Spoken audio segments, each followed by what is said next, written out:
ဒီနေ့ခရိုနီဘာသာစကားအသစ်တွေကိုဆက်ပြီးတော့လေ့လာကြပါမယ်။ဒီနေ့မှာတော့ကျွန်မအဓိကပြောပြပေးချင်တဲ့စကားကကြတော့ကိုရဲ့ရွာဒါမှမဟုတ်လို့ရှိရင်တခြားတငယ်ချင်းတယောက်စီကိုရောက်သွားတဲ့အချိန်မှာသူတို့ရွာမှာအခြေအနေဘယ်လိုရှိလဲဆိုတော့ကျွန်မတို့ဘယ်လိုမေးကြမလဲပေါ့နော်။ဆိုတော့ဘယ်လိုအခြေအနေရှိလဲဆိုတော့ကျွန်တော်တို့မေးချင်တယ်ဆိုလို့ရှိရင်အမေးသေးပေါ့နော်အမေးသေးဆိုပြီးသုံးပါတယ်ဆိုတော့ဥမာကျွန်တော်တို့မင်းတို့ရွာမှာအခြေအနေဘယ်လိုရှိလဲပေါ့နော်အဲ့လိုမျိုးမေးချင်တယ်ဆိုလို့ရှိရင်ရွာကိုတော့ကျွန်တော်တို့ကဒေါ်လို့သုံးပါတယ်ဆိုတော့နင်တို့ဆိုလို့ရှိရင်နယ်စီပေါ့နော်နယ်စီဒေါ်ဆိုတော့နယ်စီဒေါ်ဆိုတာနင်တို့ရွာပေါ့နော်နယ်စီဒေါ်နာမှာအမေးသေးပေါ့နော်မင်းတို့ရွာမှာအခြေအနေဘယ်လိုရှိလဲပေါ့ဒီလိုမျိုးသုံးလို့ရတယ်ပေါ့နော်ဆိုတော့အခြေအနေဘယ်လိုရှိလဲလို့မေးချင်တယ်ဆိုလို့ရှိရင်ကျွန်တော်တို့က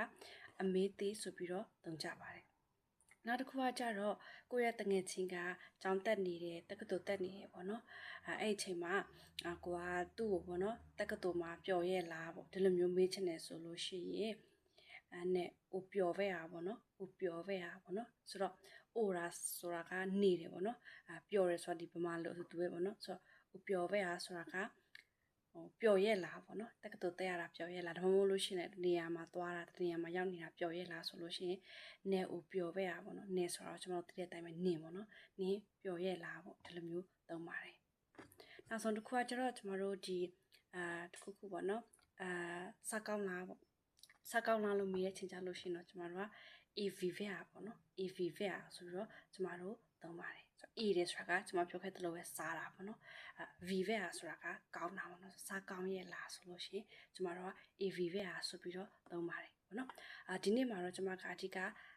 စကား၃ခုကိုအများကိုပေးခဲ့တာဖြစ်ပါတယ်ပထမတစ်ခုကနင်တို့ရွာမှာအခြေအနေဘယ်လိုရှိလဲဆိုပြီးတော့မေးချင်တယ်ဆိုလို့ရှိရင်ကျွန်တော်တို့က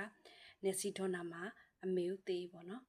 နောက်တစ်ချက်ကကျတော့ကျမတို့ဒီတက္ကသိုလ်တက်နေတဲ့တငယ်ချင်းပဲဖြစ်တခြားတငယ်ချင်းတရားပဲဖြစ်ပေါ့နော်သူကတခြားနေရာရောက်နေတယ်ကိုကသူ့ကိုပြောနေလားမပြောနေဘူးလားလို့မေးချင်တယ်ဆိုလို့ရှိရင်